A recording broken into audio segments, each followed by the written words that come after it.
This video will show you precisely how to write copy for Facebook ads and Instagram ads via the Meta advertising platform. And despite all the upheaval around Facebook and competition with other platforms, Facebook ads or Meta ads remain an affordable option for advertisers of all sizes. I just started dipping my toes back into advertising a little bit with Pinterest ads and Meta ads. I'm currently spending $2 a day on each platform, and I started with Pinterest, and I was very impressed with the results I was able to get. But then I started Facebook, and I've actually been able to outperform Pinterest with Facebook. And at this point, I'm getting leads from both platforms for about $1 to $2 a lead. Now, they aren't the highest value lead because it's just name and email, but they are all from Canada and the United States. And most of them have been going through the double opt-in and getting on my email list. And I've only been working in digital marketing for almost 6 years at this point, which is a pretty long time, but compared to people that have been in it 10, 15, 20 years, it's a little bit less significant. But even just in the 6 years that I've been doing this, I've heard people say on 3 or 4 occasions,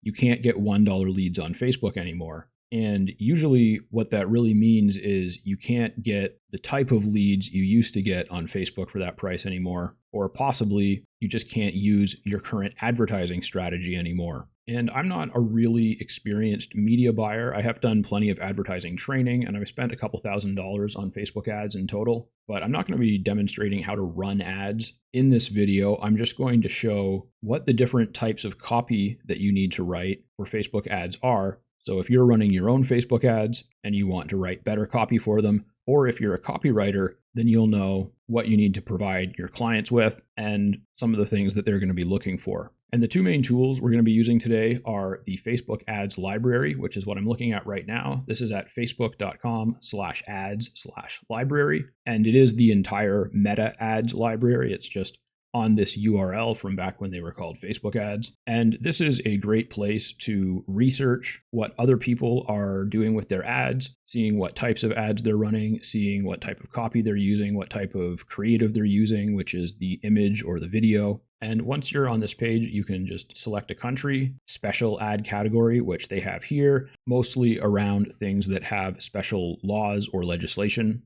And you can just select all ads unless you're advertising in one of those areas. And you can search by keyword, or you can look up a specific brand and see what types of ads they're running. And if you're a copywriter and you're writing ad copy for Meta ads at all, you should definitely be familiar with this resource. And the other tool we're working with today is my ChatGPT marketing prompts spreadsheet. You can get access to this for free by visiting the landing page that's linked in the description. And today we're going to use prompt number 25, which is copywriting voice and tone. That's the first prompt we'll use to initialize, to let ChatGPT know what we want it to write and how we want it to write. And we'll also probably use the AIDA and or PAS copywriting formulas and my clickworthy headlines generator, which is number 13. So follow the link in the description and sign up to get access to this spreadsheet. And now let's take a look at some Facebook ads to see all the different types of copy that we can write there. I looked up a few random advertisements in the ad library,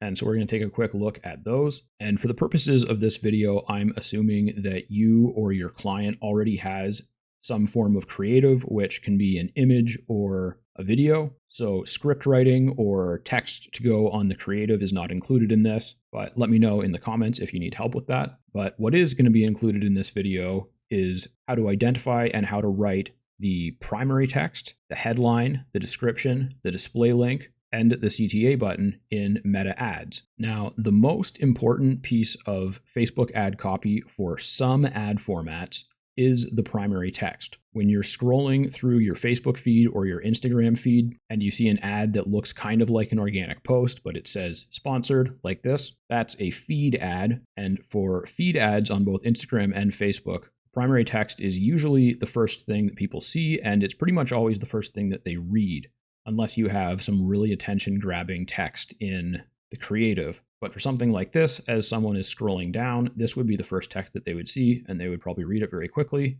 and then watch the video if they were interested. So that's the primary text, and that is very important for ads such as the feed. But in some ad formats, the primary text is not used at all. So make sure that you understand which types of ads are going to be used if you are advertising for a client, And if you're running your own ads, then you'll need to pay attention to which text is being shown where. The headline in this ad is "Your journey starts here." It is the main piece of text that's right below the ad creative, and directly below it is the description in the light gray text, which here says "Get a prospectus." This ad does not have a display link, but the CTA button is "Learn More," and "Learn More" is the most commonly used CTA button because it very often has the highest click-through rate. However, I've found that if one of the other CTA buttons just makes more sense than "Learn More" based on your ad copy, they can potentially outperform it. And here we're looking at a different ad, and so we have a bit of a longer primary text here, and that primary text can be very long, and if it's too long to display all of it here, then there will be a "See More" button and you can expand it. And in particular for complex or expensive offers, a longer primary text is often a good idea. However, it's often possible to match the results with something shorter if you really nail it. And then we have headline, description, call to action, which is "Shop Now," which is a good one for an e-commerce site. And right here is the display link. So the display link is optional, and I just usually use the actual domain of the website that I'm linking to because I want them to know which URL they're going to. I think that's good for keeping people on the page. And now we'll break out ChatGPT to do some actual copywriting. So I'm going to grab my copywriting voice and tone prompt, which is number 23 on my list. And I just need to replace all the placeholders, which are the square brackets. And if you don't have a customer avatar yet, I have another video on this channel on that. I recommend drilling down on it because a lot of people tend to miss the mark with their messaging in some ways that become very obvious as soon as you actually create a customer avatar. So it's an important step. And so for this, the avatar will be freelance writers, and I'm going to help them decide to buy my PLR sales funnel and training. And once I've got that initial command in, I'm going to start with the AIDA copywriting formula, and I'm going to use this one to describe the product a little bit to ChatGPT and get it writing some ad copy. And then I'm going to use my headline generator and optimizer and maybe a few other prompts to help brainstorm some different hooks. Because one thing about Facebook ads is that you can get massively different results if you do something particularly engaging. I've seen humor work very well, but there are a number of different ways of doing that, and it's mostly about finding the right hook, which can be present in the copy or the creative or some combination thereof, that's going to get people to actually read the entire ad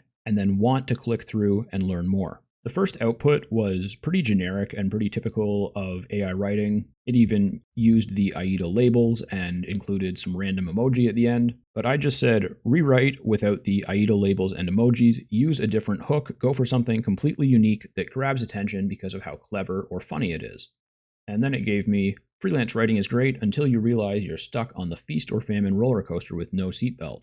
That's actually quite good. And just for fun, I'm going to ask it to write 5 different hooks that could work with the rest of the ad copy. And these are pretty good. I like the direction that it's going with some of them, but I should point out that number 4 might be considered in violation of Facebook's ad policies because it states that the reader is not successfully selling their own services. And you have to be very careful with meta ads when it comes to saying anything that might make the average reader feel bad about themselves. And there are a number of other policies that you should be aware of, so you should definitely read Facebook's ad policies. I mean, Meta's ad policies.